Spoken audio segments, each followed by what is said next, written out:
এই যে আঠা দিছি শুকাচ্ছে, ঠিক আছে। এখানে একটা দিছি আটা একবার, এই যে নিচের দিকে দিছি, এই যে দাগ হয়ে আছে, এই যে এখানে দিছি, এই যে এখানে,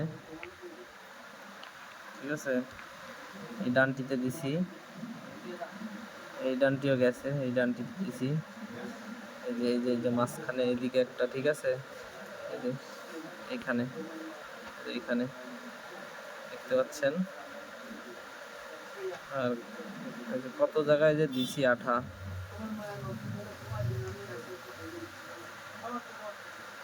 টাকার অভাবে এই অবস্থা, ঠিক আছে।